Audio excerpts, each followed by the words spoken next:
शुक्रवार व्रत कथा। एक बुढ़िया थी, उसके 7 बेटे थे। 6 कमाने वाले थे जबकि एक निकम्मा था। बुढ़िया 6 पुत्रों की रसोई बनाती और भोजन कराती थी। उनसे जो कुछ जूठन बचती थी वह साथियों को दे देती थी। एक दिन वह पत्नी से बोला कि देखो, मेरी माँ का मुझ पर बहुत प्रेम है। वह बोली, क्यों नहीं, सबका जूठा तो तुमको खिलाती है। वह बोला, ऐसा नहीं हो सकता, जब तक मैं आंखों से न देखूं मैं मान नहीं सकता। कुछ दिन बाद त्योहार आया। घर में 7 प्रकार के भोजन और चूरमा के लड्डू बने। वह जांचने के लिए सिर दुखने का बहाना कर पतला वस्त्र सिर पर ओढ़े रसोई घर में सो रह गया। वह कपड़े में से सब देखता रहा। 6 भाई भोजन करने आए। उसने देखा माँ ने उनके लिए सुंदर सुंदर आसन बिछाए और रसोई परोसी और आग्रह करके उन्हें जमाया, और वह देखता रहा। 6 भाई भोजन करके उठे तब माँ ने उनकी जूठी थालियों में से लड्डुओं के टुकड़ों को उठाकर एक लड्डू बनाया। जूठन साफ कर बुढ़िया माँ ने उसे पुकारा, बेटा, 6 भाई भोजन कर गए हैं, अब तू ही बाकी है, उठ, तू कब खाएगा। वह कहने लगा, माँ, मुझे भोजन नहीं करना है, मैं परदेश को जा रहा हूँ। माँ ने कहा, कल जाता हो, आज ही चला जा। वह बोला, हाँ हाँ, आज ही जा रहा हूँ। यह कहकर वह घर से निकल गया। 7वें बेटे का परदेश जाना। चलते समय पत्नी की याद आ गई। वह गौशाला में कंडे थाप रही थी। वहां जाकर बोला, हम जावें परदेश, आवेंगे कुछ काल, तुम रहियो संतोषे, धर्म आपनो पाल। मेरे पास कुछ भी नहीं है, यह अंगूठी है, सो ले और मैं अपनी कुछ निशानी मुझे दे। वह बोली, मेरे पास क्या है, यह गोबर भरा हाथ है। यह कहकर उसकी पीठ पर गोबर के हाथ की थाप मार दी। वह चल दिया। चलते चलते दूर देश पहुंचा। वहां एक साहूकार की दुकान थी। वहां जाकर कहने लगा, भाई, मुझे नौकरी पर रख लो। साहूकार को ज़रूरत थी। वहां बोला रह जा। लड़के ने पूछा, तनख्वाह क्या दोगे? साहूकार ने कहा, काम देखकर दाम मिलेंगे। साहूकार की नौकरी मिली। वह सुबह 7 बजे से रात 10 बजे तक नौकरी बजाने लगा। कुछ दिनों में दुकान का सारा लेन देन, हिसाब किताब, ग्राहकों को माल बेचना, सारा काम करने लगा। साहूकार के 7-8 नौकर थे। वे सब चक्कर खाने लगे, यह तो बहुत ही होशियार बन गया है। सेठ ने भी काम देखा और 3 महीने में ही उसे आधे मुनाफे का हिस्सेदार बना लिया।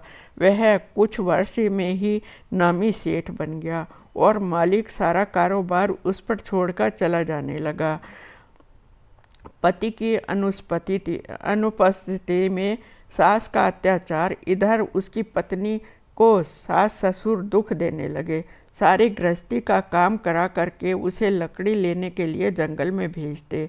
इस बीच घर के आटे से जो भूसी निकलती उसकी रोटी बनाकर रख दी जाती थी और फूटे नारियल की नारेली में पानी देते थे।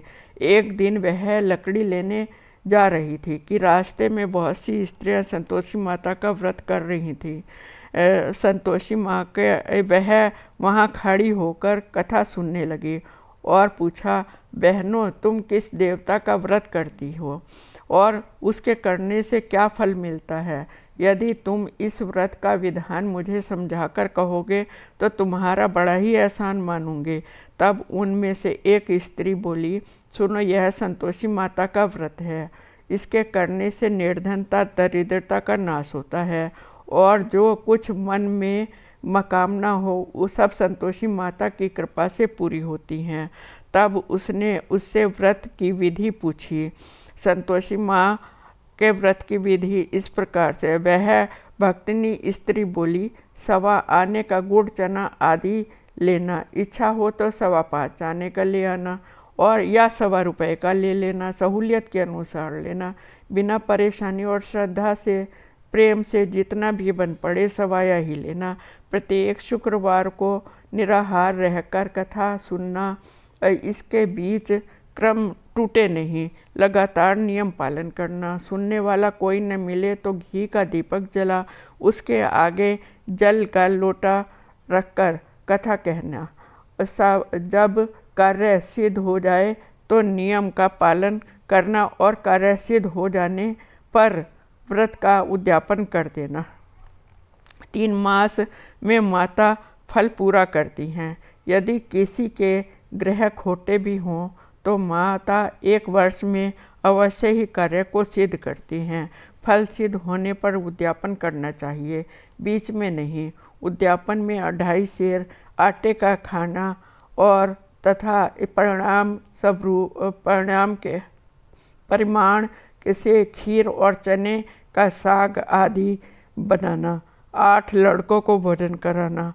जहाँ तक मिले देवर जेठ भाई बंधु के हों, और न मिले तो रिश्तेदारों या पास पड़ोसियों को बुला लेना। उन्हें भोजन कराना, यथाशक्ति दक्षिणा दें। माता का नियम पूरा करना। उस दिन घर में खटाई कोई न खाना। यह सुनकर बुढ़िया के लड़के की बहू चल दी। वह व्रत का प्रण करना और संतोषी माता का दर्शन करना। रास्ते में लकड़ी के बोझ को बेच दिया और उन पैसों से चना गुड़ आदि लाकर माता के व्रत की तैयारी करके आगे चली और सामने मंदिर देखकर पूछने लगी, यह मंदिर किसका है? सब कहने लगे, यह संतोषी माता जी का मंदिर है। यह सुनकर माता के मंदिर में जाकर चरणों में लौटने लगी। दीन से हो विनती करने लगी, माँ मैं निपट अज्ञानी हूँ, व्रत के कुछ भी नियम नहीं जानती, मैं दुखी हूँ। हे माता जगत जननी, मेरा दुख दूर करो, मैं तेरी शरण में हूँ। माता को दया आई। एक शुक्रवार बीता कि दूसरे को उसके पति का पत्र आया और तीसरे शुक्रवार को उसका भेजा हुआ पैसा आ पहुँचा। यह देखकर जेठ जेठानी मुँह सुकोड़ने लगे, लड़के ताने देने लगे। काकी के पास तो पत्र आने लगे, रुपया और पैसा आने लग गया। अब तो बेचारी सरलता से ही कहती है, भैया कागज आवे रुपया आवे, हम सब के लिए अच्छा है। ऐसा कहकर आँखों में आंसू भरकर संतोषी माता के मंदिर में चरणों में गिरकर रोने लगी। माँ मैंने तुमसे पैसा कब मांगा है? मुझे पैसे से क्या काम है? मुझे तो अपने सुहाग से काम है। मैं तो अपने स्वामी के दर्शन मांगती हूँ। तब माता ने प्रसन्न होकर कहा, माँ जा बेटी, तेरा स्वामी आएगा। यह सुनकर खुशी से बावली होकर घर में जा काम करने लगी। अब संतोषी माँ विचार करने लगी, इस भोली पुत्री को मैंने कह तो दिया तेरा पति आएगा, लेकिन कैसे? वह तो इसे स्वप्न में भी याद नहीं करता। उसे याद दिलाने के लिए मुझे जाना पड़ेगा। इस तरह माता जी उस बुढ़िया के बेटे के पास जा सपन में प्रकट हो कहने लगी, वो साहूकार के बेटे सो रहा है या जागता? वह कहने लगा, माता सोता भी नहीं हूँ, जागता भी नहीं हूँ, कहो क्या आज्ञा है? माँ कहने लगी, तेरे घर बार कुछ हैं या नहीं? वह बोला, मेरे पास सब कुछ है, माँ है, बाप है, बहू है, क्या कमी है? माँ बोली, भोले पुत्र, तेरी बहू घोर कष्ट में है। तेरी माँ बाप उसे परेशानी दे रहे हैं, वह तेरे लिए तरस रही है, तू उसकी सुध ले। वह बोला, हाँ माता जी, यह तो मुझे मालूम है, परंतु जाऊँ तो जाऊँ कैसे? परदेश की बात है, लेन देन का कोई हिसाब नहीं, कोई जाने का रास्ता नहीं नजर आता, कैसे चला जाऊँ? माँ कहने लगी, मेरी बात मान, सवेरे नहा धोकर संतोषी माता का नाम ले, घी का दीपक जला, दंडवत कर दुकान पर जा बैठ। देखते देखते सारा लेन देन चुक जाएगा, जमा का माल बिक जाएगा, सांझ होते होते धन का सारी भारी ढेर लग जाएगा। अब बूढ़े की बात मानकर वह नहा धोकर संतोषी माता को दंडवत कर घी का दीपक जला दुकान पर जा बैठा। थोड़ी देर में देखने लगा कि रुपया देने वाले रुपया देने आ गए और हिसाब लेने वाले हिसाब लेने आ गए। कोठे में भरे सामान के खरीदार नगद दाम देने आ गए। शाम तक धन का भारी ढेर लग गया। मन में माता का नाम ले चमत्कार देख प्रसन्न हो घर ले जाने वास्ते गहना कपड़ा सामान खरीदने लगा। यहाँ काम से निपटकर तुरंत घर को रवाना हुआ। उधर उसकी पत्नी जंगल से लकड़ी काट कर लकड़ी लेने जाती है। लौटते वक्त माता जी के मंदिर में विश्राम करती है। वह तो उसके रोज कर रुकने का स्थान ठहरा। धूल उड़ती देखकर वह माता जी से पूछते, हे माता जी, यह धूल कैसी उड़ रही है? माता जी कहने लगी, हे पुत्री, तेरा पति आ रहा है। अब तू ऐसा कर, लकड़ियों के 3 बोझ बना ला। एक नदी किनारे रख, दूसरा माता जी के मंदिर में और तीसरा अपने सिर पर। तेरे पति को लकड़ियों का गट्ठर देखकर मोह पैदा होगा। वह यहाँ रुकेगा, नाश्ता पानी बना खाकर मिलने जाएगा। तब तू लकड़ियों का बोझ उठाकर जाना और चौक में गट्ठर डालकर जोर से आवाज़ लगाना, लो सासू जी, लकड़ियों का गट्ठर लो, भूसी की रोटी दो, नारियल के खोपड़े में पानी दो, आज मेहमान कौन आया है। माता जी से बहुत अच्छा कहकर वह प्रसन्न मन में लकड़ियों के 3 गट्ठर बनाए। एक दिन एक नदी के किनारे और दूसरा माता जी के मंदिर में और तीसरा अपने सिर पर रखा। इतने में मुसाफिर आ पहुंचा। सूखी लकड़ियां देखकर उसकी इच्छा उत्पन्न हुई कि हम भी यहीं पर विश्राम करें, और भोजन बना खाकर पीकर गांव को गया। इसी तरह रुककर भोजन बनाया, विश्राम कर गांव को गया।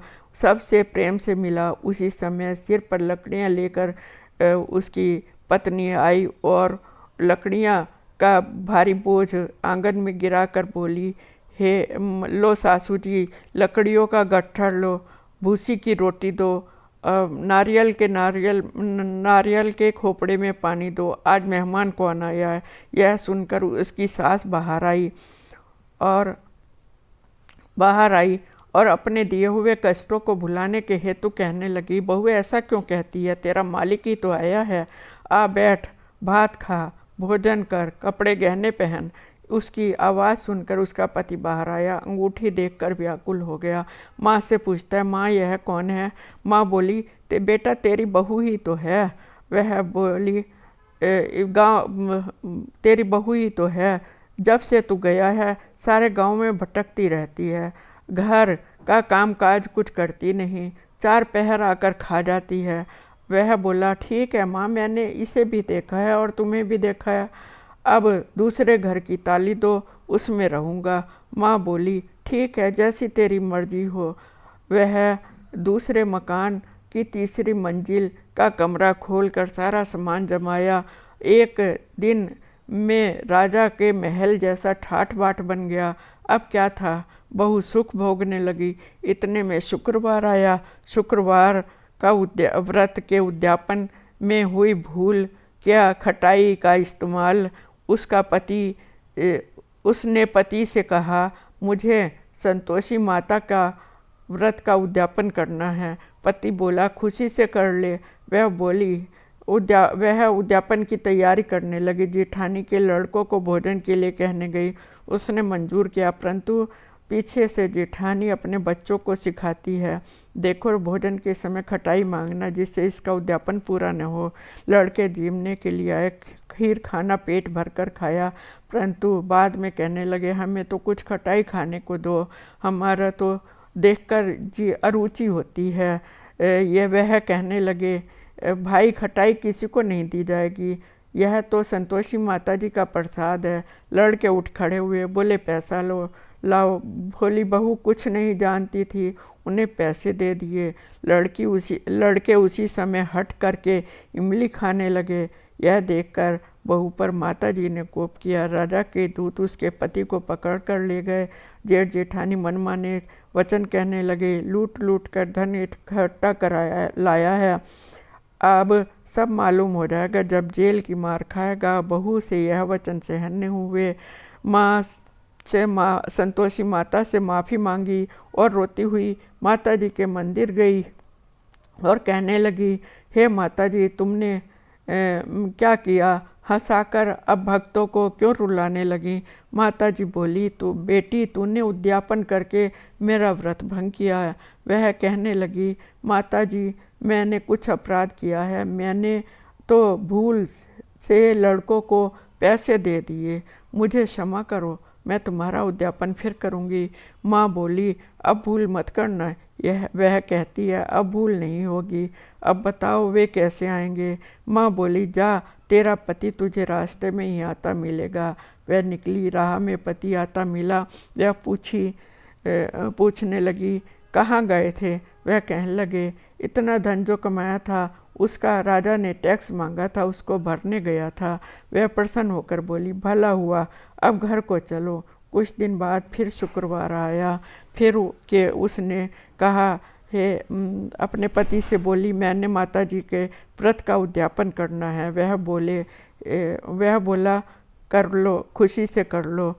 वह उद्यापन की तैयारी करने लगी और फिर वह जेठ के लड़कों को भोजन के लिए कहने गई तो जेठानी ने एक दो बातें फिर सुनाई और लड़कों को सिखाने लगी, तुम सब लोग पहले से ही खटाई मांगना। लड़के भोजन करने के लिए आए, पहले से कहने लगे, हमें तो खीर नहीं खानी, हमारा तो जी बिगड़ता है, हमें तो कुछ खटाई खाने को दो। वह बोली, खटाई किसी को नहीं मिलेगी, आना हो तो आओ। यह कहकर वह ब्राह्मणों के लड़कों को भोजन लाकर भोजन कराने लगी और यथाशक्ति दक्षिणा में की जगह एक एक फल उन्हें दिया और इससे संतोषी माता जी प्रसन्न हुईं और माता जी की कृपा से 9वें मास चंद्रमा के समान पुत्र की प्राप्ति हुई। पुत्र को लेकर वह प्रतिदिन मंदिर में जाती और माँ ने सोचा, यह रोज आती है, आज मैं क्यों न इसके घर चलूं। यह सोचकर माता ने भयानक रूप धारण किया और गुड़ चने से सना मुँह